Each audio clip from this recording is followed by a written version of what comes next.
বাংলাদেশের রাজনৈতিক মাঠে যেন নতুন এক রহস্যময় উত্তাপ ছড়িয়ে পড়েছে।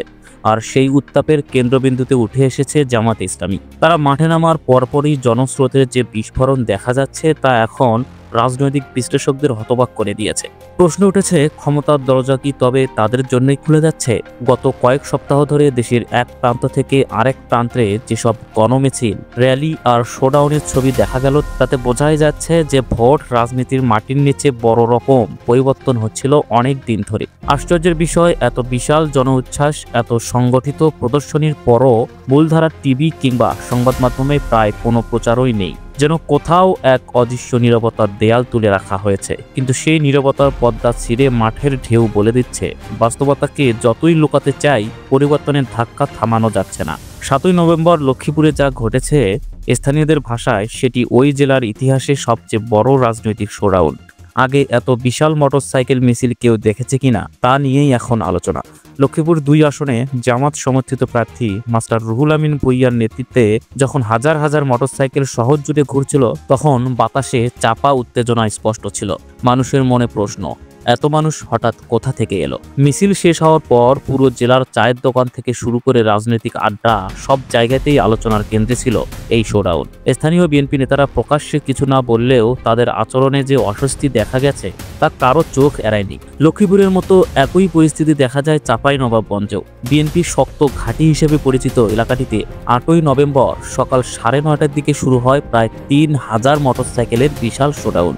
নেতৃত্বে ছিলেন ঢাকা দক্ষিণের আমির নুরুল ইসলাম বুলবুল। পুরো শহর প্রদক্ষিণ করা এই মিছিল দেখে স্থানীয়রা অবাক। আর বিএনপি নেতারা যদিও মুখে হাসি ধরে রেখেছেন, কিন্তু চোখে মুখে পড়েছে স্পষ্ট দুশ্চিন্তার ছাপ। মাঠের সমীকরণও যে বদলে যাবে সেটাও তারা টের পাচ্ছেন। নোয়াখালীতে জামাত সমর্থিত প্রার্থী ইসহাক খন্দকার কয়েক হাজার মানুষ নিয়ে শোডাউন করে রীতিমতো আলোড়ন তুলেছেন। কিন্তু এটি শুধু নোয়াখালী নয়, ঢাকা, চট্টগ্রাম, খুলনা, রাজশাহী, বরিশাল, ময়মনসিংহ সব বিভাগেই বড় বড় সমাবেশ ও জনমিছিল করেছে জামাত। কিন্তু টেলিভিশনে, সংবাদপত্রে প্রায় শূন্য কভারেজ।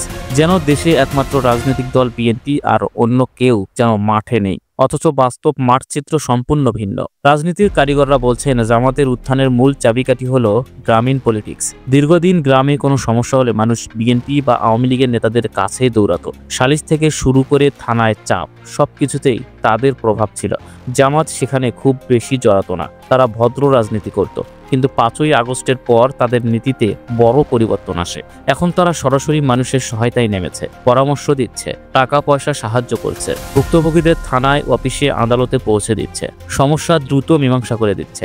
গ্রামের মানুষ বলছে, ওরা টাকা নেয় না, ঝামেলা বাড়ায় না, উল্টো সুবিধা পাই। এভাবেই ধীরে ধীরে গ্রাম বাংলার ভোটের হিসাব বদলে যাচ্ছে। রিক্সাওয়ালা, শ্রমিক, ভ্যান চালক যারা আগে চাঁদাবাজদের ভয়ে থাকতো, তারা এখন বলছে দাঁড়িপাল্লার লোকেরা পাশে আছে, ভয় নেই। এক শ্রমিক তো এমনও বলেছেন, জামাত দরকার, চাঁদাবাজি নাই, ওরা আইলে এলাকাতে শান্তি থাকে। এই কথাগুলো এখন হাজার হাজার মানুষের মুখে ঘুরছে। জামাতের ওয়েলফেয়ার পলিটিক্স নারীদের মনেও দারুণ প্রভাব ফেলেছে। ঘরে খাবার না থাকলে খাবার দিচ্ছে, কেউ অসুস্থ হলে হাসপাতালে পৌঁছে দিচ্ছে। গ্রামে গ্রামে তালিম, পারিবারিক সমস্যার সমাধান বিনা পয়সায়। বিএনপি বা আওয়ামী লীগের নেতাদের স্ত্রী যেখানে আঞ্চলিক ঝগড়া নিয়েই ব্যস্ত, সেখানে জামাত নেতৃত্বে দেখা যাচ্ছে দরজায় দরজায় গিয়ে মানুষের খোঁজ নিতে। এই মানবিক আচরণ নারীদের বড় অংশকে তাদের দিকে টানছে। বিএনপি ভেবেছিল আওয়ামী লীগ নিষিদ্ধ হলে হিন্দু ভোট তাদের দিকে চলে আসবে, কিন্তু জরিপ বলছে হিন্দু সমাজের অনেক পরিবার নিরাপত্তা বিবেচনায় জামাতকে ঝুঁকিহীন বিকল্প হিসেবে দেখছে।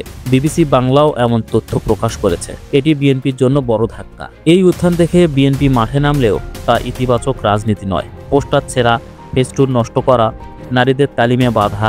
গাজীপুরে সাবেক শিবির নেতা সালাউদ্দিন আইয়ুবের পোস্টার ছিঁড়ে ফেলা হয়েছে প্রকাশ্যে। নোয়াখালী, ফেনীতে নারীদের তালিমে হামলা হয়েছে। বিএনপি নেতারা ভাবছেন ভয় দেখিয়ে তারা উত্থান ঠেকাতে পারবে, কিন্তু মানুষ ভয় পেলে কি ভোট দেয়? ইতিহাস বলে না।